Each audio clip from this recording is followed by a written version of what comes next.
안녕하세요 여러분. 한국극기 노르디국행협회 회장 박형문입니다.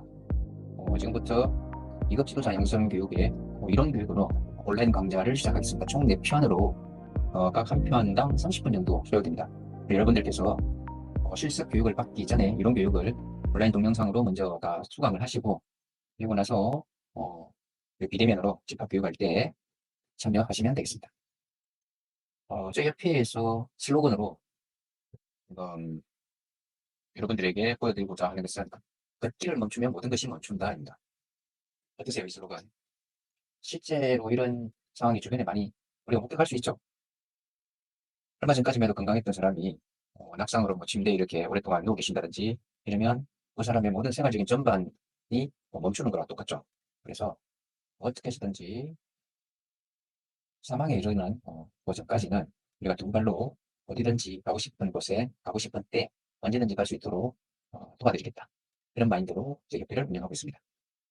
어, 저는 지금 올해로 20년 차 사람 마을 건강을 잇는 연결 전문가라고 이렇게 소개를 드리고 싶은데, 2004년도에 지대보건소의 운동 처방사로 이제 공무원 생활을 시작했습니다. 그리고 작년에 23년 3월 21일 날 이제 사직서를 내고, 저의 경우에는 2017년도에 장수는 위험하다라는 이제 책을 출간했습니다. 이게 한 10년 정도 보건소에 근무하면서 지역 주민들 대상으로 건강교육을 했던 걸 이제 원고들을 다 모아놓고 그걸 다시 한번 편집하고 조금 더 어, 가치 있는 정보로 지식으로 좀 업그레이드 시키는 그 과정을 거치면서 이제 지혜가 발휘된 거죠. 그래서 이렇게 책까지 나오게 됐습니다. 그리고 오른쪽에 있는 바로 워킹은 이제 보건소를 이제 퇴사해야 되겠다. 사직서 내고 나가서 창업을 해서 내가 하고 싶은 일을 해야 되겠다라고 마음먹었을 때, 그때 저의 큰 콘텐츠는 걷기였습니다. 예. 그래서 보건소 나오기 전에 걷기 관련된 책을 한권 쓰고 나오자 해서 이렇게 바로 워킹이라고 하는 책을 출간하게 되었고, 이 책에서 제가 소제목으로 달았던 게 걷기를 멈추면 모든 것이 멈춘다 라는 전문구입니다. 제가 전문구를 쭉 이제 적고 나서 아주 기뻤습니다. 그래, 내 마음에 쏙 드는 그런 문구였기 때문에 아주 좀 보람도 있고, 지금 현재까지도 이 책은 기대 이상으로 잘 나가고 있습니다. 이렇게 콘텐츠를 만들고 그 콘텐츠가 많은 사람들에게 노출이 되고 하니까는 이제 방송국에서 저를 콜했습니다. 그래서 아주 감사하게도 생로병사의 비밀이라는 프로그램에 맨발 걷기로 그러면 생기는 일이라고 하는 그 프로명에 제가 걷기 강사로 출연했는데, 작년 7월에 포항 영일대 해수욕장에서 이걸 촬영을 했습니다. 재밌는 것은 한 3시간 반 정도 촬영을 했는데 TV 화면에 나온 것은 한 1분 채 안 된 것 같아요. 그래도 지상파에 한번 제 콘텐츠를 이렇게 드러냈다는 거에 만족하고 감사하게 생각하고 있습니다.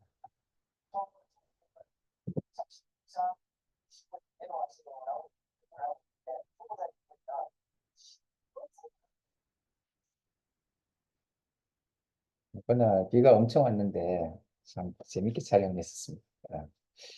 그럼 오늘은 총 4편의 인강 중에서 첫 번째 현실과 대안이라고 하는 소 주제로 우리가 왜 노르딕 워킹 걷기를 해야 되는지에 대한 내용으로 말씀드리겠습니다.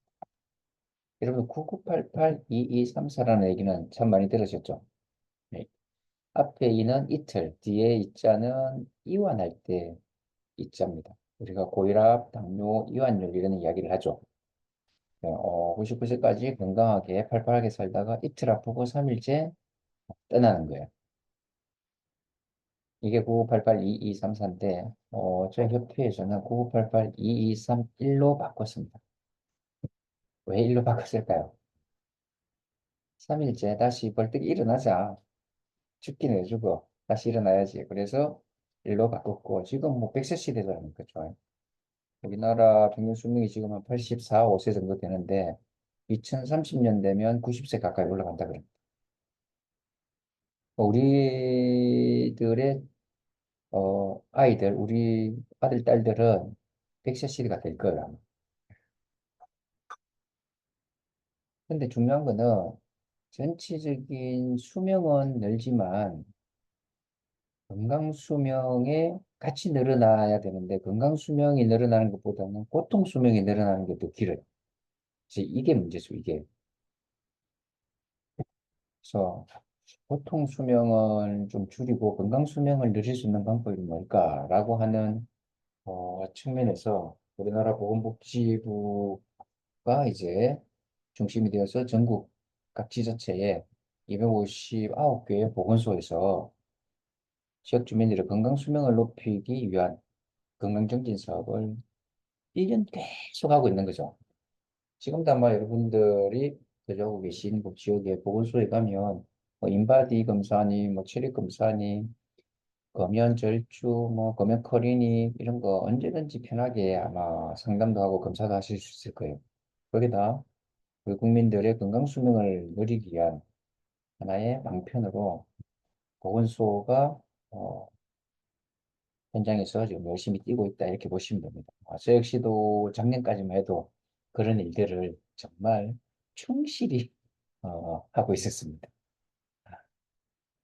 이렇게 평균 수명이 늘어나면서 문제는 2020년도 보면 83세의 건강 수명이 66세로 끝나는 거죠. 그러면 한 인생 말년에 한 17, 8년 정도는 이렇게 고통을 받아들면서 살게 되는데 여기 한번 지금 OECD에서 이렇게 어, 영국의 또 왕립대학하고 같이 자료를 하나 발표한 게 있는데 우리나라 한번 보세요. 2010년도만 해도 기대 수명이 84.23세인데 2030년이 되면 90.8세입니다. 약 91살 정도 돼요. 91세가 되고 남자의 경우에는 77세에서 84세로 이렇게 점프하게 됩니다. 2030년 해야 지금 뭐 5, 6년밖에 안 남았는데 이제 이게 90세, 100세 시대가 정말 눈앞이라는 거죠. 이렇게 오래 사는 것 자체보다도 뭐가 더 문제일까요? 얼마나 건강한 삶을 누리는가 더 문제가 되겠죠. 왜냐하면 노인들의 경우에는 오른쪽에 보시면 음,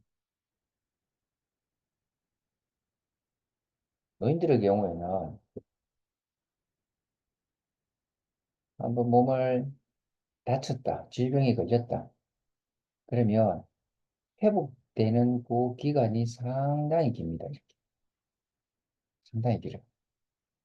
계속해서 나빠지는 거죠. 여기 보면 아주 사소한 질병이지만 그 질병이 사망에 이르게 될 수도 있을 정도로 계속해서 나빠집니다. 젊은 사람들은 이렇게 나빠졌다가 바로 금방 회복이 돼요. 근데 어르신들은 이 회복되는 기간도 엄청나게 길어집니다. 이렇게 회복되는 기간이 길어지는 이 동안에 사회적인 의료비가 들어가겠죠. 이래서는 안 되겠다. 애시당초 노인들을 이렇게 사소한 질병으로부터 심각한 질병까지 사소한 질병으로 인해서 심각한 질병으로 이렇게 넘어가는 그 길을 차단해야 되겠다 해서 지금 엄청난 돈을 들이고 엄청난 인력을 양성하고 있다고 보시면 됩니다. 그런 인력들이 지금 보건소, 그다음에 국민건강보험공단, 그다음에 국민체력백 이런 기관단체에서 활동을 하고 있습니다. 아마 한 번쯤은 다 들어보셨을 거예요. 자, 지금 뭐 현재 우리나라 한번 보세요. 2025년도가 되면 65세 이상 어르신들의 1인당 연평균 한 590만 원, 약 600만 원 정도의 의료비가 지출될 거예요. 그 600만 원 같은 한 달에 50만 원이잖아요. 그렇죠? 한 달에 50만 원을 그냥 병원에다 갖다 바치는 거예요. 어르신들에게 50만 원은 사실은 큰 돈이죠. 근데 이게 2030년이 되면 760만 원으로 다시 점프할 거라고 예상을 하고 있습니다. 760만 원이면 거의, 아닌데, 야, 60만 원 정도, 60만 원. 이 돈을 어르신들이 63만 원 정도 되는데, 이 돈을 꼬박꼬박 병원에다가 갖다 바친다고 생각해 보세요. 어르신들의 삶의 질 자체가 아마 떨어지겠죠. 안 그래도 경제력이 많이 떨어져 있는데, 그 갖고 있는 돈마저도 병원에 이렇게 갖다 바치니까요. 아마 삶의 질 자체는 엄청나게 많이 떨어질 거라라고 우리가 예상하고 할 수 있겠죠. 이런 상황에서 90세, 85세까지 산다고 생각해 보세요. 최소한 뭐 70살까지는 일을 한다고 해도 향후 15년 가까이 이렇게 의료비 지출해 가면서 삶의 질이 떨어지는 그런 상황에서 지내야 된다는데 참 안타까워. 그렇죠? 저희가 이 글이 뭐냐면 우리나라 국민들의 주요 사망 원인인데 쭉 내려오다 보면 당뇨가 있죠. 사망 원인 여덟 번째 당뇨가 있는데 이 당뇨 중에서도 당뇨 합병증으로 사망하는 경우 대부분이 그렇죠. 그때 합병증 중에 가장 사망률이 높은 게 심혈관 질환입니다. 근데 이 당뇨 합병증 심혈관 질환이 우리나라 전체 사망 원인에 보니까 위로 이렇게 돼 있어요. 2등으로. 결국 당뇨를 잡을 수 있다면 심장 질환을 우리가 예방할 수 있다는 거죠. 그렇게 연결됩니다. 그렇죠? 네. 그래서 당뇨를 예방할 수 있는 최적의 가성비 좋은 운동이 뭘까? 이렇게 다 찾아낸 게 바로 걷기입니다. 걷기. 걷기의 공중보건학적 가치가 국내외 연구자, 뭐 CDC, 세계보건기구, 미국 질병관리센터 이런 데서 공통적으로 찾아낸 게 걷기의 사회적 비용 절감 효과를 인정하고 있다는 거죠. 그래서 우리 협회도 그 부분을 인지하고 국가 정책에 저희도 민간단체지만 국가 정책에 같이 참여한다는 그런 생각으로 지도자를 양성하고 또 전국 팔도를 다니면서 걷기 노르딕 프로그램을 운영하고 있습니다. 혹시 선생님들 그 걷기 실천율이라고 들어보셨어요? 현재 여러분들이 살고 있는 주거지 인근에 현수막 많이 붙어 있을 거예요. 지역사회 건강조사라고 해서 파란색 현수막이 붙어 있는데 그 지역사회 건강조사의 설문 내용이 뭐 몇백 개가 됩니다. 몇백 개. 1대1로 되면 설문을 하는데 직접 만나서 설문조사 하는데 한 30분 정도 걸려요. 힘들겠죠. 설문에 응답하는 사람도 힘들고 그 설문을 받는 인터뷰 둘 다 힘듭니다. 거기서 2008년부터 체크를 하고 있는 그 건강 지표가 하나 있는데 그게 걷기 실천율입니다. 쉽게 얘기하면 일주일에 5일 하루에 30분 이상 얼마나 많은 사람들이 걷고 있는가 그걸 이제 어, 알아내기 위한 것이 바로 걷기 실천율이라고 하는데 걷기 실천율이 높을수록 사회적인 의료 비용은 줄어듭니다. 이건 제가 원제대학교 공원학 박사 과정에 다닐 때 소논문으로 이렇게 하나 쓰려고 자료를 이렇게 모아서 데이터 한번 만들어 본 건데 보시면 아래쪽에 있는 파란색의 그래프가 창원 시민들의 걷기 실천율입니다. 그리고 위에 노란색의 그래프는 창원시 걷기 실천율로 인한 건강보험급여 절감액이에요. 그래프 모양이 약간 비슷하죠? 여기 보시면 창원 시민들의 걷기 실천율이 높아지면 높아지면 건강보험급여 절감액, 그러니까 사회적인 의료 비용을 줄인 거죠. 절감액도 이렇게 많아집니다. 그다음에 창원 시민들이 이렇게 급기 실천율이 떨어져요. 그러면 절감액도 비슷하게 이렇게 떨어지면서 다시 급기 실천율이 올라오면 절감액도 많아집니다. 그리고 또 급기 실천율이 떨어지면 절감액도 떨어지고 급기 실천율이 올라가면 돈도 또 다시 절감액도 많아지고 쉽게 얘기하면 걷는 사람이 많을수록 사회적인 의료 비용을 줄일 수 있다는 거예요. 바로 이것 때문에 보건복지부에서 걷기를 전국적인 단위에서 캠페인을 하고 있다라고 보시면 됩니다. 지금 전국 보건소에 걷기 동아리, 걷기 지도자 양성은 90% 이상 다 하고 있습니다. 어느 정도 절감할 수 있었냐? 자, 차원의 데이터예요. 보시면 창원 시민들의 그 실천율 대비 연도별 건강보험 급여 청구 급여 총액 절감액 2019년도 기준으로 한 명당 5,234원. 예, 엄청나죠? 5,234원에서 창원 시민이 100만이라고 봤을 때 그중에 성인 50만 명으로 딱 절반 이렇게 떼서 산술적으로 계산하면 26억 정도가 됩니다. 이 26억 가지고 뭐 하겠어요?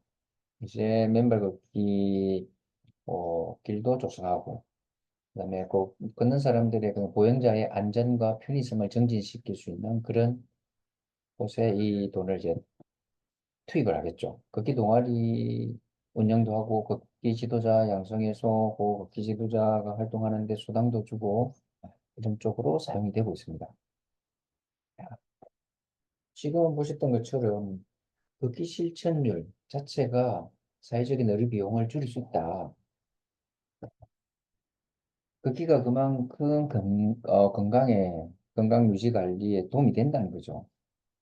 이 현재 지금 2023, 4년도 이 지금 데이터를 670년 전에 허준 선생님이 이야기한 거하고 일맥상통합니다. 아, 동의보감에 보면 통적 불통이요 불통적 통이다 이런 문구가 하나 있어. 이게 23건의 동의보감을 관통하는 딱 한 문장입니다. 이게. 제가 생각할 때 통, 소통이 잘 되면 불통, 아픈 데가 없고 불통, 어딘가 막히면 통증이 오더라, 아프더라는 거죠. 이걸 두고 저는 내 몸 소통, 내 몸 불통 이렇게 이야기를 합니다. 여러분들이 생각할 때 내 몸 소통 중에서 가장 기본적이고 가장 중요한 건 뭐라고 생각하세요? 지금 그림 떠 있죠? 어, 혈액순환입니다. 혈액순환. 피가 잘 소통이 돼야지 나의 건강을 유지할 수 있습니다. 90% 이상의 질병들은 혈액순환이 잘 안 되기 때문에 나타난다고 그렇게 이야기를 하고 있어요. 자, 혈액순환을 하는 데 있어서 걷기는 어떤 역할을 할까? 자, 이 아이를 한번 볼까요? 이 아이가 가만히 누워 있으면 이렇게 편한데 뒤집어서 낮은 포복을 하고 높은 포복하고 뭔가 자꾸 짚고 일어서려 그러고 엄마 아빠 손을 잡고 걷다가도 엄마 아빠 이제 손 떼고 결국에는 자기 혼자 독립보행을 하죠.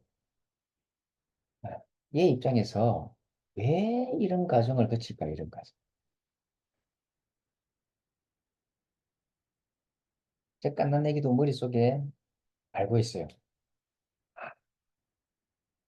내 스스로 일어나서 독립보행을 하지 않으면 나는 건강한 삶을 누릴 수 없다라는 거를 그걸 갖고 나옵니다. 우리 머릿속에 DNA 그걸 가지고 나와요. 자,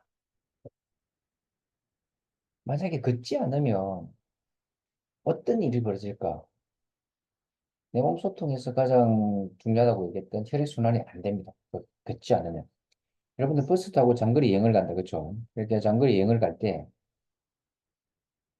한 2시간 정도 달리다 보면 휴게소 도착하겠죠. 그 휴게소 도착해서 내가 벗어났던 신발을 신으려고요. 그럼 발이 퉁퉁 부어가지고 신발이 잘 안 들어갑니다. 발이. 왜 그럴까요? 네. 발끝까지 내려왔던 피가 올라가지 못하고 발끝이 고여 있는 거예요. 근데 억지로라도 신을 신고 두세 걸음 걸으면 발에 붓기는 싹 빠집니다. 그러면서 좀 편안해지죠, 발이. 그다음에 또 한 가지는 내 학교 다닐 때 애국조리를 했죠. 운동장에 전교생이 이렇게 모여가지고 서서 한 3, 40분 정도 전체 조리를 하고 들어갑니다. 그때 보면 꼭 쓰러진 여학생이 한두 명 있어요. 그때 쓰러졌던 그 친구들이 요즘 동창회 이렇게 나가보면 더 건강해요. 아마 여러분들 주변에도 학교 다닐 때 이런 걸 보셨거나 아니면 또 내가 너무 쓰러졌다는 친구도 있을 거예요. 그러면 그 친구는 또 왜 쓰러졌을까? 조리한다고 가만히 세워놓으면 남학생들은 다리를 장단지를 꼼지락꼼지락 하면 피가 이렇게 올라옵니다. 심장으로 올라와서 심장에까지 올라온 피가 다시 머리로 올라가요. 근데 쓰러졌던 친구는 발끝까지 내려온 피가 못 올라옵니다. 장단지 근육이 약한 거예요. 그러니까는 심장으로 올라온 피의 양이 점점 줄어들겠죠. 거꾸로 얘기하면 머리로 올라가는 피의 양이 시간이 지나면 지날수록 머리에 올라가는 피의 양도 줄어듭니다. 그럼 피 안에 산소가 들었잖아. 산소 부족으로 현기증이 와서 얘가 쓰러지는 거예요. 쓰러지면 발끝, 심장, 머리가 평행이 되죠. 그 피가 한 바퀴씩 돌고 나면 이 친구가 일어나요. 자, 이처럼 그러니까 다리를 움직이지 않으면 혈액순환은 절대 될 수가 없습니다. 여기서 한 가지 재밌는 게 나오는데 우리 사람의 그 모양을 보면 외모를 보면 눈 두 개, 콧구멍도 두 개, 귀도 두 개, 우리 손, 발, 다리 다 두 개. 안에 보면 콩팥 양쪽으로 두 개, 폐도 두 개. 우리 몸은 이렇게 좌우 대칭으로 되어 있죠. 그렇죠. 근데 심장은 기능적으로 봤을 때도 불리하게 위에 있어요, 위에. 내리갔던 피가 올라오려면은 심장 위에 있으면 불리하잖아요, 그렇죠? 근데 이 위에 만들어 놨어. 중력을 뚫고 피가 올라와야 되기 때문에 우리 몸에도 심장이 하나가 더 있습니다. 근데 이 심장이 옆에 있으면 소용이 없어요, 사실. 어디에 있어야 된다? 밑에 있어야 되겠죠. 위아래로 심장은 상하 대칭으로 만들어져 있습니다. 이 장단지 보세요. 잘 발달되어 있는 이 장단지는 심장을 뒤집어 놓은 모양하고 똑같습니다. 가슴 속에 있는 심장을 뒤집어서 장단지에 딱 넣어놓은 거예요. 이게 바로 제2의 심장 역할을 합니다. 지금까지 살아오면서 여러분들 본인 다리에 있는 제2의 심장을 보신 분 아마 없을 거예요. 예. 왜냐하면 그 장단지가 이렇게 강력한 심장 역할을 한다는 것을 우리가 어릴 때부터 교육을 받았다면 장단지를 관리하고 장단지를 튼튼하게 만들려고 더 애를 쓸 거예요, 아마. 왜냐하면 제가 제 심장이 있기 때문에 당연하죠. 또 장단지 근육이 약해지면 약해질수록 혈액순환은 안 되게 되어 있습니다. 근데 우리가 무한정 저 장단지 근육을 저렇게 단단하고 튼튼하게 평생 가질 수는 없죠. 보통 우리 몸의 근육은 40살부터 해가지고 조금씩 빠져나가기 시작합니다. 자, 이 그림을 보면 장단지 근육이 어떻게 심장으로 피를 올려보내는지 잘 보여주고 있습니다. 동맥은 이렇게 보면 심장에서 피가 나오는 동맥은 뻥 뚫려 있어요. 다 보입니다. 이렇게. 근데 정맥은 안 보여요. 이렇게 막혀 있습니다. 여기 보면 여기 밸브 있죠. 여기 밸브가 있습니다. 정맥을 길게 세로로 탁 자르면 대나무 자른 거하고 똑같아요. 모양새가. 근데 이렇게 닫혀 있던 이 밸브가 장단지가 내가 아까 버스에서 가만히 누워서 잠자고 있는 동안에 다리를 안 움직이니까 이 장단지 근육도 수축을 안 하죠. 그러니까 지금 이 안에 동맥으로 내려온 피가 이 정맥에 지금 가득 차 있어요. 피가 못 올라가고 있습니다. 왜? 이 밸브가 지금 닫혀 있기 때문에. 근데 우리가 그러면서 장단지 근육을 팡 수축을 하면 이렇게 밸브가 이렇게 열립니다. 절반씩 차크닥 차크닥 피가 요렇게 뚫고 올라가면서 이 밸브를 밀고 올라가요. 밀고 올라가. 밀고 올라갔다가 중력에서 이 피가 다시 떨어지면서 이 밸브를 닫아줘요. 네. 그러면 장단지에서부터 또 허벅지까지 올라갔다가 밸브를 닫고 허벅지에 있는 근육이 다시 한 번 더 수축하면 이제 어디로? 복부까지 피가 올라가게 됩니다. 이런 원리로 해서 우리 몸의 장단지 근육과 허벅지 근육은 둘 다 아주 강력한 심장 역할을 하고 있습니다. 자, 지금 아주 천천히 들어가고 있는 영상이 보이는데 앞쪽에 굵은 큰 근육 보이죠? 대퇴사두근. 뒤쪽으로 대퇴 이두근. 이쪽으로 장단지 쪽에 있는 장단지 근육. 여기 무릎 아래 정경굴근. 이렇게 해서 크게 하나, 둘, 셋, 네 개가 그러니까 다리 전체의 근육들은 다 피를 위로 올려보내는 역할을 하고 있다라고 보시면 됩니다.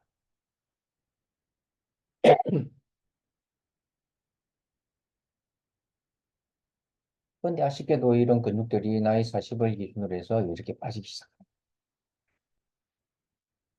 나이 70대가 되면 이런 모습이겠죠.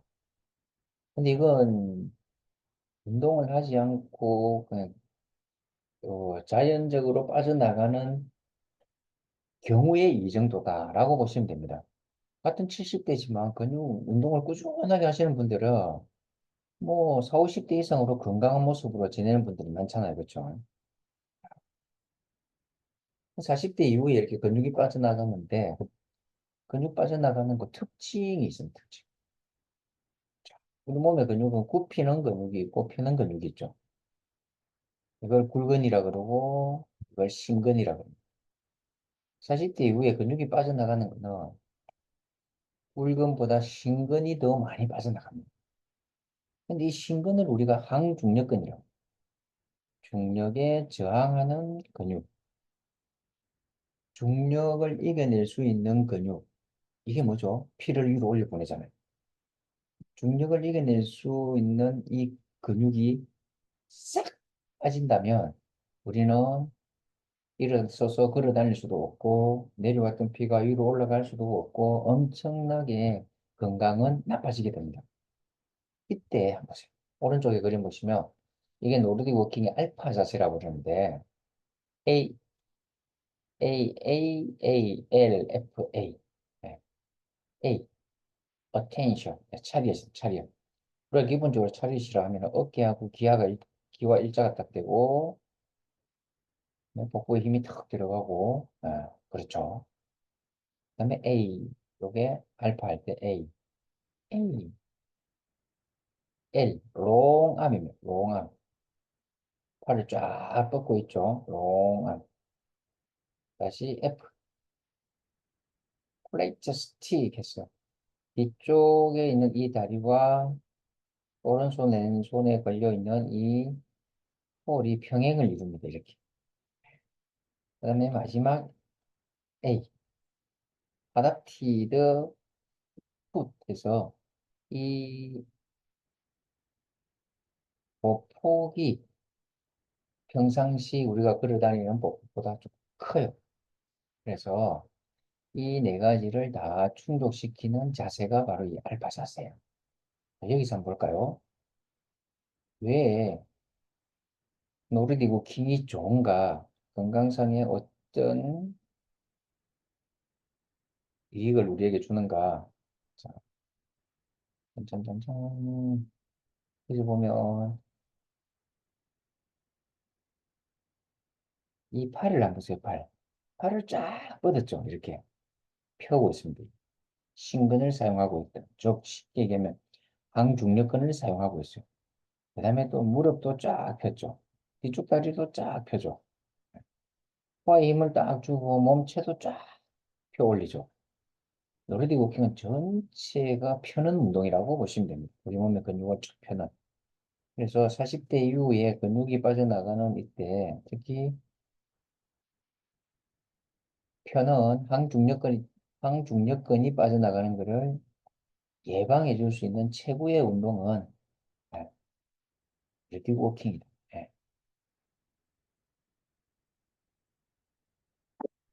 우리 몸에서 전신의 한 40% 정도는 근육이 40%가 근육으로 이렇게 이루어져 있는데 이 근육의 70%가 바로 어디? 다리에 있습니다. 다리. 전체 근육의 70%가 여기 다리에 있어요. 전체 근육의 70%를 다리에 이렇게 넣어놓은 이유가 있겠죠. 아까 말씀드렸던 것처럼 피도 올려보내고 얘가 항중력근 역할을 하기 때문이다. 우리가 지구 중력을 이겨내면서 어디든지 다닐 수 있기 위해서는 다니려면은 이 다리 근육이 튼튼해야 됩니다. 그래서 여러분들이 이 비율은 꼭 기억하세요. 1, 3, 5. 인바디 검사하면 우리 팔다리 몸통의 근육량이 다 나오죠. 양쪽 팔의 근육량을 1로 봤을 때 양쪽 다리의 근육은 3, 그리고 몸통은 얼마? 5. 이 정도의 근육량을 유지를 해야 된다. 1, 3, 5. 근데 대부분의 경우에 1대 뭐 2.5에서 한 2.78 정도, 그리고 몸통은 한 4.2 정도, 이 정도로, 이 정도.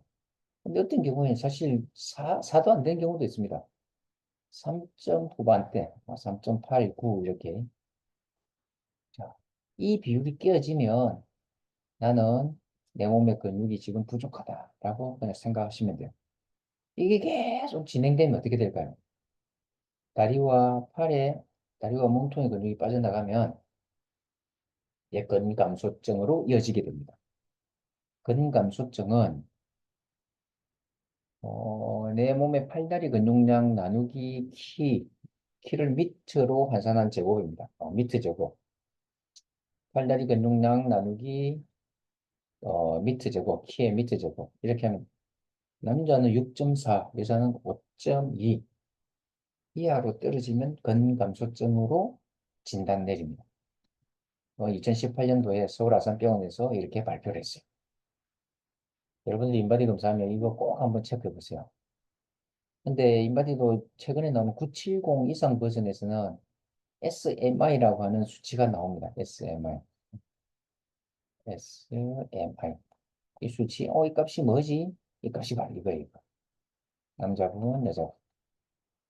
이 수치 이해하면, 아, 나도 근감소증이다. 뭘 해야 되겠다? 근육을 더 올려야 되겠다. 근력 운동을 해야 된다라는 것을 우리에게 주는 사인이에요. 우리가 나이 든다는 것은 단순하게 물리적인 나이죠. 이건 달력 나이. 달력 나이는 뭐 한 해 한 해 계속 앞으로 옵니다. 그렇죠? 올해 57 같으면 내년에 58, 내후년에 50하고 계속 와요. 이 달력 나이하고 또 하나 상대적인 개념이 이제 신체 나이입니다. 신체. 신체 나이하고 달력 나이는 서로 마주보면서 이렇게 앞으로 달려옵니다.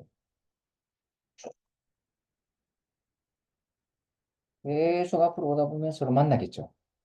만나면 이때부터 노인성 질환이 시작돼요. 이게 겹치면 겹칠수록 얘네들이 겹치면 겹칠수록 더 크고 더 다양한 병들이 많이 생깁니다. 이렇게 되면 9988은 할 수가 없어요. 9988 하려면 어떻게 해? 이 두 개가 죽을 때까지 안 만나는 거예요. 우리가 만나면 안 된다. 단식 나이는 계속 우리한테 이렇게 오른쪽으로 계속 접근해 오지만 이 신체 나이를 뒤로 물리면 됩니다. 이게 9988이에요, 이게. 9988. 신체 나이는, 신체 나이를 결정짓는 것은 근육이다, 근육. 음, 신체 나이를 결정짓는 건 뭐라고요? 근육입니다. 여러분들 이분 TV에서 많이 보셨죠? 우리나라의 지금, 최고 고령자, 바디빌딩 선수 가장 고령자입니다, 이분이. 자, 볼까요? 이분의, 어,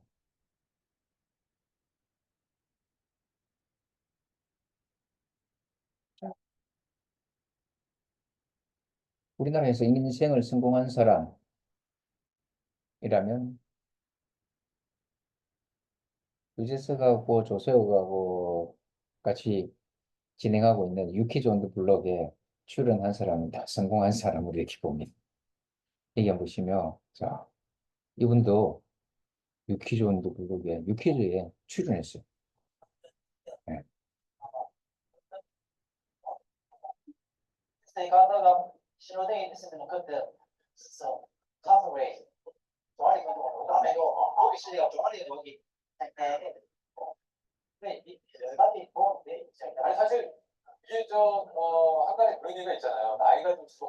88세, 예, 88세 근육쟁보소. 저 나이가 될수록 가치가 중요하다. 예. 지금 우리가 하고 있는 얘기죠.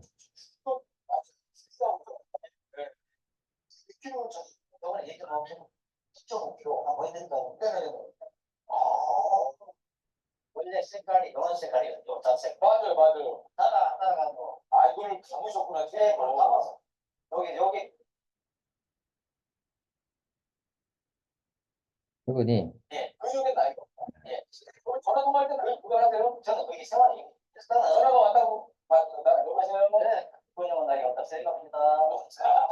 근육은 70, 80 정말 나이가 없습니다. 예. 네.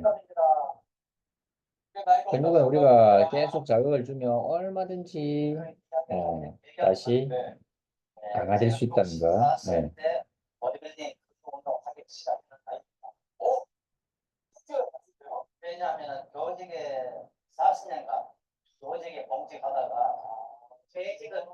자, 볼까요?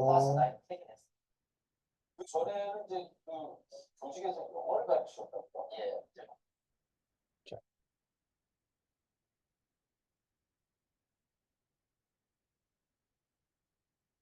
그리고 아까 봤던 우리 이 부분이죠, 이 부분. 어, 달력 나이와 신체 나이가 딱 만나는 이 시점. 이 시점은 노인성 질환이 시작된다고 했는데, 바로 여기. 예. 건강 수명이 끝나고 고통 수명이 시작되는 딱 이 시점입니다. 그럼 이 지점에 나타나는 가장 큰 특징이 뭔가? 근육이 빠져나간다. 근육이 빠져나가는 것 자체가 이제 하나의 병으로 이렇게 취급을 합니다. 여러분들 운동 부족병이라고 들어보셨어요? 독일에서는 이미 1953년도에 운동 부족을 질병으로 등록합니다. 근데 지금 70년이 이렇게 지났는데 아직까지도 우리나라에서는 운동 부족 자체에 대한 어떤 그 경각심이 별로 없죠. 운동 부족이 암보다도 더 무섭다. 왜? 암은 그 표적 암세포를 치유할 수 있는 기술이 얼마든지 지금 발달이 되어 있죠. 근데 운동 부족은 병원에서 어떻게 할 수가 없습니다. 해드릴 수도 없고 오직 본인이 스스로 해야 돼요. 그렇기 때문에 암보다도 더 무섭다라고 표현을 하고 있습니다. 이게 운동 부족을 조금 더 달리 표현을 하면 중력결핍 증후군이라고 얘기를 합니다. 중력결핍. 예. 움직이기 싫어하는 사람은 마치 우주에서 사는 것과 같다. 우주에 사는 사람들, 우주인들이 도대체 어떻길래?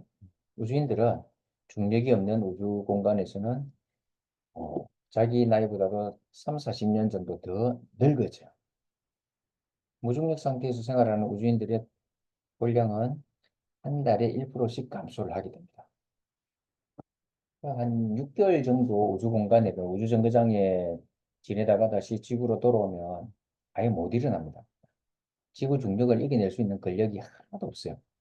여러분들 이소연 박사 아시죠? 이소연 박사가 2008년 4월 달에 달나라로 이렇게 로켓 타고 올라갑니다. 올라가서 열밤을 자고 다시 지구로 돌아와요. 오른쪽은 10일 후에 다시 지구로 돌아왔을 때 이소연 박사입니다. 같은 사람이지만 완전히 달리 보이죠. 여기 보면 무릎을 한번 보세요. 무릎을 쫙 펴지도 못해요. 지금 좌우에서 이제 부축하고 있는 이 손을 넣으면 이 손을 쥐는 그냥 그대로 콱 꼬꾸라질 거예요. 부축을 받으면서 지금 억지로 서 있다. 이 젊은이가 불과 10일 만에 이렇게 돼가지고 내려오는 거야. 이걸 우리 우주병이라고 합니다. 우주병. 이 우주병의 핵심은 무중력 상태에 노출되면 우리 몸에서 근육이 할 일이 없어지죠. 그러면 근육은 내가 주인님 몸에 있을 필요가 없네. 싹 빠져나갑니다. 아, 이 사람들은 6개월 이상 정거장에 있던 사람들이 못 일어나죠, 이렇게. 이 상태로 그냥 쥐 몽기듯이 앰뷸런스에 싣고 그냥 그대로 병원에 들어가서 재활 운동을 시작해요. 움직이지 않으면 근육은 빠져나간다. 근육이 빠져나가면 중력이 있는 지구에서는 살아가기가 힘들다. 이게 키포인트입니다. 중력과 근력의 관계를 우리가 이해를 해야지 걷기의 가치를 볼 수가 있습니다. 걷기 지도자, 어? 뭐 크게 와닿지 않는데, 뭐 매일 우리가 걸어 다니는데 걷기를 가르치는 사람, 걷기를 가르치는 사람의 이상으로의 가치가 있다. 예. 자, 이 그래프는 FFM이라고 되어 있죠. 프리팻 매스라고 해서 우리 신체의 체중에서 지방을 제외한 팻 프리, 예, 지방을 뺀 매스, 무게예요. 이걸 제지방이라고 합니다. 제지방. 지방을 제외한 무게, 제지방량인데 쉽게 얘기하면 그냥 내 몸의 근육이라고 보시면 돼요. 자, 핑크색으로 이렇게 쭉쭉쭉 빠지기 시작합니다. 남자분들은 기울기가 이렇게 빠져요. 근데 여자분들은 나이가 50대면 갑자기 쑥 떨어지죠. 여자분들 도대체 이 나이 50에 왜 이렇게 떨어질까요? 여기에 폐경이 오죠, 폐경. 여자분들. 나이 50에 폐경이 오는데 이 폐경이 꼴 근육이 빠져나가는 시점이다라고 보시면 됩니다. 어떻게 보면 이제 건강 수명에서 고통 수명으로 접어드는 첫 번째 관문이 바로 여기예요. 이 타이밍을 어떻게 건강하게 이렇게 잘 넘길 것인가. 거기에 나의 노년의 건강 수준이 달려 있다라고 보시면 되겠습니다. 자,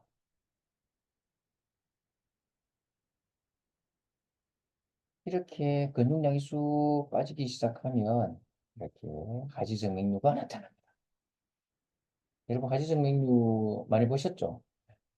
하지정 맥류가 우리 몸에서 우리한테 보내는 사인은 뭐냐면 주인님 지금부터 근육이 많이 빠져서 자기 역할을 못해요. 내려왔던 피를 올려보내지 못해서 지금도 혈관에 이렇게 못 올라가고 고여 있어요. 고여 있는 피가 어디로? 바깥으로 튀어나오는 거죠. 그래서 결국은 근육이 빠져나가는 거하고 화지정맥류하고는 같이 옵니다.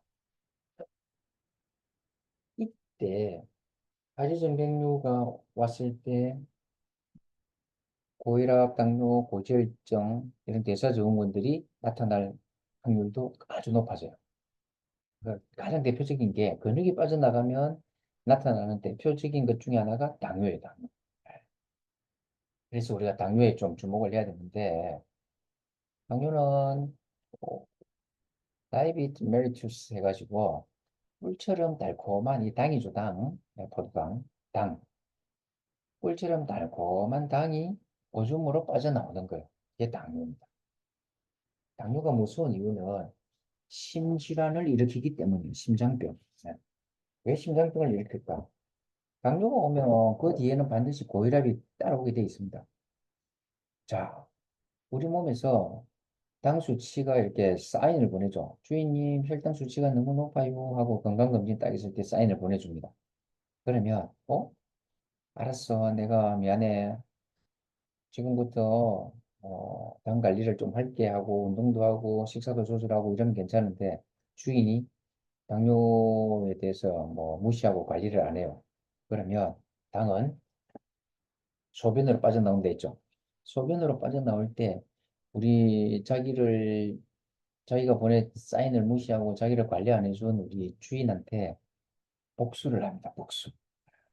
어떤 식으로 복수를 하냐면 소변 당이 나 빠져나오면서 우리 몸에 있는 물을 하나씩 딱 잡아가지고 나와요. 당이 나올 때 물을 갖고 나온다. 그러면 우리 체내에 있는 수분이 빠져나온다는 거죠. 그래서 갈증을 느끼는데 체내 수분이 빠져나온다는 것은 피 안에 있는 물이 빠져나온다라고 생각하시면 됩니다. 여러분들 피 검사를 하려고 이렇게 주사 바늘로 10ml 정도 빼줘, 이 정도.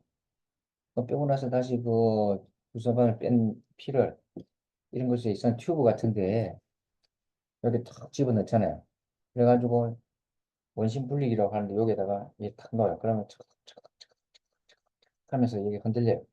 그러고 나서 딱 세우면 밑에는 검붉은색으로 내려앉아 있고 위에는 멀게 애기들 오줌 싼 것처럼 요 윗부분이 97%가 물입니다. 물.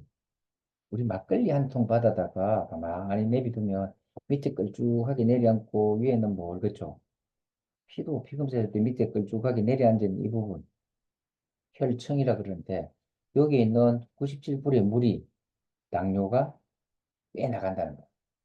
그럼 피가 어떻게 되겠습니까? 찐득찐득하겠죠.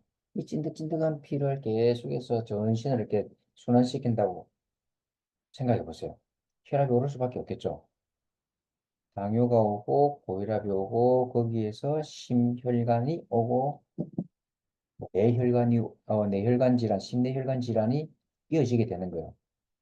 그래서 우리는 이 당뇨에 주목을 해야 됩니다. 걷기를 하면 이 당뇨가 어떻게 될까요? 아주 많이 개선됩니다. 그래서 우리 옆에서는 당뇨에 대해서 아주 신경을 쓰고 있다.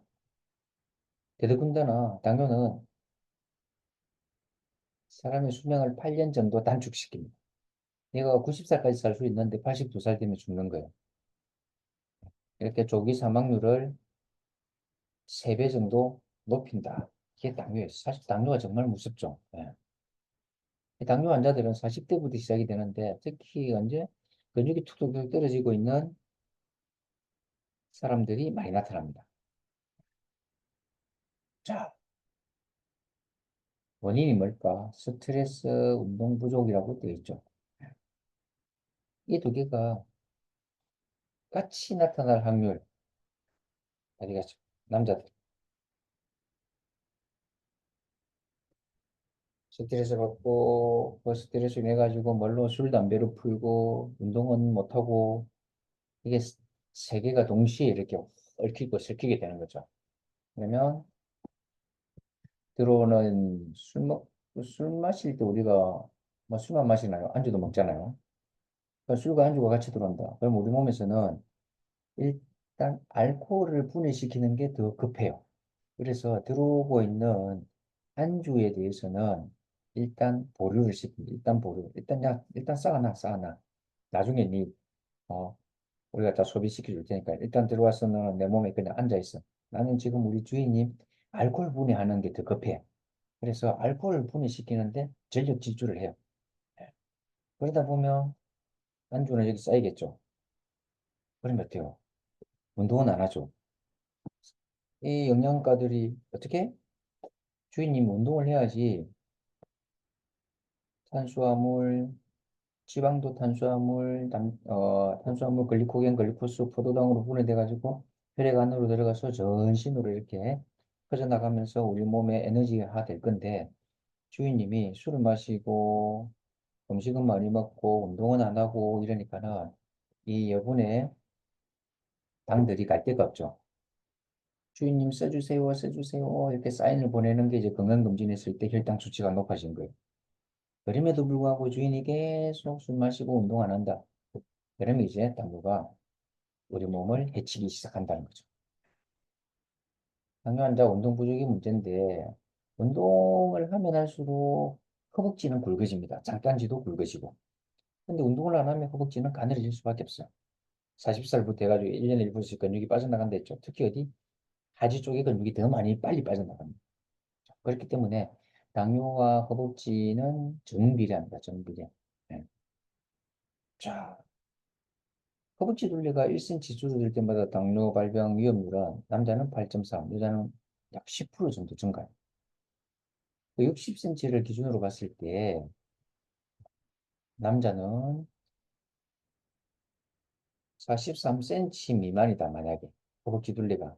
그러면 당뇨 발병률이 4배가 높아집니다. 여자는 57cm 이상이 돼야 되는데 43cm 미만이다라고 하면 이 사람들에 비해서 5배 정도 당뇨 발병률이 높아집니다. 어쨌든 남자는 최소한 60cm 이상이 돼야 되고 여자는 57cm 이상이 돼야 돼요. 지금 당장 여러분들도 줄 잡아가지고 본인의 허벅지 한번 재보세요. 몇 cm인지. 최소한 55cm 돼야 돼요, 남자분들. 그래야지 웨이트 트레이닝하고 근력 운동하고 우리 노르르 워킹하고 이러면은 60cm까지 이렇게 탁 치고 올라올 수 있습니다. 여자분들은 얼마? 57이라고 돼 있죠. 50 이상은 돼야 돼요.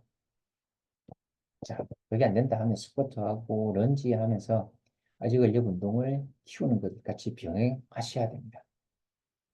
이때 좋은 게 이제 나중에 우리 실습 시간에 배우게 될 건데, 같이 하게 될 건데, 탄성밴드 운동이 아주 좋아요. 탄성밴드 운동, 예, 세라밴드 운동이라고도 하죠. 실습할 때, 제가 아주 제대로 가르쳐 드릴게요. 예, 기대하셔도 좋습니다. 자, 가로가 있는데, 자, 근육과 지방의 비율은 건강과 신진대사 균형에 영향을 미치는 가장 큰 요소다. 근육을 잃으면 미토콘드리아를 잃게 되고 신진대사 속도가 느려집니다. 자, 병이 오는 이유가 이거예요. 근육을 잃게 되면 미토콘드리아를 잃게 되고 미토콘드리아가 우리 몸에서 빠져나가면 신진대사가 느려집니다. 신진대사는 뭐냐면 우리가 먹는 음식들 있죠. 그 음식 속에 영양분이 있고 산소가 있잖아요. 이걸 만들어내는 속도예요. 이걸 빨리빨리 만들어내면 쉽게 얘기하면 이 미토콘드리아는 에너지를 만들어내는 공장이다. 이 공장이 빵빵빵빵빵빵빵빵빵 잘 돌아갑니다. 잘 돌아가면 건강에는 아무 이상이 없어요. 근데 이 공장이 비리비리하게 가다가 멈추고 그러면 이제 건강에도 안 좋은 신호가 오게 되는 거죠. 이렇게 만들어내는 영양분과 산소 공급하는 이 속도가 좋아지고 이렇게 만들어낸 영양분과 산소를 어디로? 전신으로 보내야 되겠죠. 이 전신으로 보내는 역할을 하는 게 바로 혈액입니다, 혈액. 그래서 혈액순환이 중요하다는 거예요. 자, 미토콘드리아 숫자를 늘리는 가장 좋은 방법은 이미 존재하고 있는 미토콘드리아의 기능을 향상시키는 것이다. 이건 뭘까? 미토콘드리아 숫자를 늘리는 가장 좋은 방법은 운동입니다. 운동. 그래서 운동 이꼴 건강정진. 운동은 근육량을 높이고 혈액순환도 좋게 하고 산소 섭취량도 많아집니다. 그래서 미토콘드리아의 질적, 양적으로 좋아지게 되죠. 그럼 당연히 건강 수준이 좋아지겠죠. 예, 미토콘드리아를 많아지게 해주는 좋은 운동이 바로 근력 운동이에요. 그래서 근력 운동을 할 때 당을 예방할 수 있다. 근데 근력 운동은 우리가 일반적인 그냥 일반 보행, 이거는 근력 운동이라고 하기에는 조금 무리가 있습니다. 아예 근육을 사용하지 않는 건 아니죠. 근육을 사용하지만 근육이 빠져나가는 것을 유지는 해줍니다. 잡아는 줄 수 있어요. 예, 걷기 운동이. 근데 올리지는 못합니다. 이렇게. 근데 노르딕 워킹은 근육량을 올릴 수가 있습니다. 그래서 일반 보행보다 노르딕 워킹이 근력 운동에 효과가 있다라고 이야기해요. 어쨌든 이렇게 근력 운동을 하게 되면 토탈 콜레스테롤, 중성지방, 나쁜 LDL 콜레스테롤은 떨어지고 LDL 콜레스테롤을 치우는 청소부 역할을 해주는 HDL 콜레스테롤은 좋아지죠. 그리고 골격근의 양도 좋아지고 유연성, 해방성도 좋아지고 이러니까는 상해 예방도 되고 전체적인 신진대사율이 좋아지면서 인슐린 민감성도 좋아집니다. 쉽게 얘기하면 췌장에 랑게르 한스섬에서 만들어내고 있는 인슐린을 우리 근육세포에서 잘 받아들인다는 거예요. 잘 받아들인다는 얘기는 피 안에 흐르고 있는 포도당을 잘 받아들인다. 그러면 근육이 점점점점점점 이 근비례가 되면서 몸의 신진대사가 빨리빨리 되고 모든 기능들이 원활하게 잘 돌아갈 수 있다는 거예요. 뭐가? 근력 운동이 그런 역할을 해줍니다. 자, 정리를 하면 당뇨 환자들한테 우리가 운동을 권하는 이유는 이 수축만으로도 인슐린 감수성을 높일 수 있다는 거예요. 예. 그래서 당뇨 환자에게는 움직이는 것 자체가 약입니다. 약. 움직이는 것도 어디에? 오르막보다는 내리막이 좋다는 거예요. 이건 오스트리아 그 대학의 연구팀이 미국 심장학회에 발표한 내용입니다. 평소에 운동을 잘 안 하는 45명을 스키장 슬로프 있죠. 거기에 일주일에 3번에서 5번 정도 8주 동안 오르락 내리락 시킨 거예요. A그룹은 올라가는 팀이고 B그룹은 내려오는 팀. 올라가는 운동을 했던 팀은 토탈 콜레스테롤하고 중성지방이 떨어졌어요. 콜레스테롤 쪽에 영향을 미친다는 거죠. 근데 이제 요거는 올라갔던 팀이고 저 위에서부터 내려갔던 팀, 이제 B팀은 내단능 장애가 개선된다. 내단능 장애가 개선된다는 게 피 속에 흐르고 있는 당을 근육세포에서 잘 섭취한다는 거예요. 쉽게 얘기하면. 예. 내리막은 익센트릭 엑서사이즈 해가지고 신근을 사용한 신근, 뻗는 운동이죠. 내려올 때 근육은 뻗어지고 넘어지지 않기 위해서는 근육이 브레이크 역할을 하겠죠. 이렇게 한 걸음 한 걸음 신속 정확하게 브레이크를 딱딱 잡아주는 이때 쓰이는 근육이 속근이라 속근. 근육은 속근이 있고 지근이 있습니다. 속근은 이렇게 근파워 이렇게 순간적으로 쓰이는 축구 선수들 뭐 전력 질주하고 100m 선수 전력 질주하고 이럴 때 쓰이는 근육이 속근이에요. 그 지근은 마라톤처럼 장시간 오랫동안 저강도로 쭉 계속 움직이는 거를 지근이라고 지근. 여기서 오르막 내리막을 내려올 때는 순간순간 브레이크를 잡아야 되니까는 이제 속근이 사용되고 이 속근을 에너지로 하는 속근이 운동을 할 때 사용될 때 에너지원은 바로 탄수화물입니다. 이 탄수화물이 글리코겐, 글루코스, 포도당으로 분해되죠. 그러면 자동적으로 피 안에 있는 이 포도당 수치, 혈당의 수치는 떨어지게 됩니다. 그래서 당뇨 환자를 위해서는 오르막보다는 내리막이 좋습니다. 라고 해요. 자, 그다음에 당뇨의 또 다른 관점이라고 되어 있는데 이거는 이제 일본에서 이야기하는 겁니다. 시루가 케루 해서 뭐냐면 엉덩이, 허벅지, 장딴지, 이 하반신이죠. 이 하반신에 있는 근육들이 약해지는 걸 시루가 케루라. 이 시루가 케루가 오면 당뇨가 오고 탁상이 옵니다. 아주 무섭죠. 그래서 노화는 어디서부터 온다? 다리에서부터 온다라는 말이 바로 여기에 해당된다고 보십니다. 탁상이 왜 무서우냐면 실제로 중앙일보에 한 십수년 전에 기사 나온 게 있었어요. 그때 제가 보건소에 근무할 때 그걸 스크랩해서 경로당에 이렇게 경로당이나 노인대학에 강의 갈 때 아주 좋은 자료로 그걸 활용을 했었는데 자, 낙상되면 일단 뼈가 부러진다. 그러면 이렇게 장기 와상 상태로 들어가겠죠. 수술 후에 그냥 침대에 누워 있어야 돼요. 그러면은 근육이 빠져나가기 시작합니다. 그러면 체액과 혈액이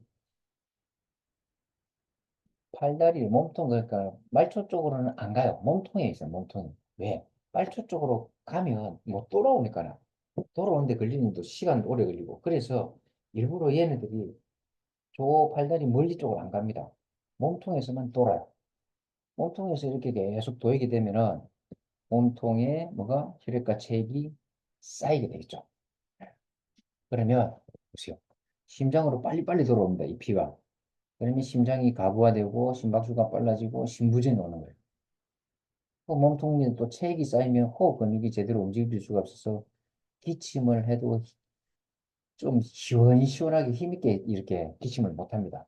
그러니까 가래가 이렇게 우리 요 안에 쌓이게 돼요. 그러면 폐렴이 오고 이 가래가 배출이 안 되죠.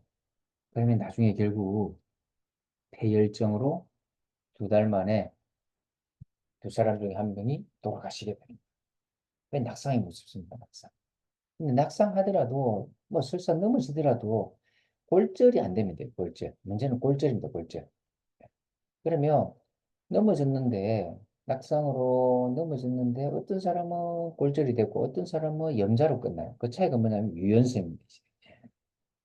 몸이 얼마나 발목이 얼마나 부드러운가에 따라서 뼈가 부러질 수도 있고 그냥 염자로 끝날 수도 있고 예. 그래서 유연성이 아주 중요한 체력 요소 중에 하나다. 그래서 우리 협회에서는 국가 부담을 줄이는 비책으로서 낙상 예방이라고 합니다. 낙상 예방에 대해서 궁금하시죠? 네. 이거는 이제 2번째 강의에 만나 보겠습니다. 오늘 첫 번째 강의 시간, 왜 노르딕 워킹을 해야 하는가? 여기에 대해서 첫 번째 강의를 여러분들과 같이 한번 진행을 해봤고, 이제 1강은 이거로 마치고 2강에 국가 부담을 줄이는 비책, 낙상 예방이라고 하는 주제로 다시 찾아뵙겠습니다. 감사합니다.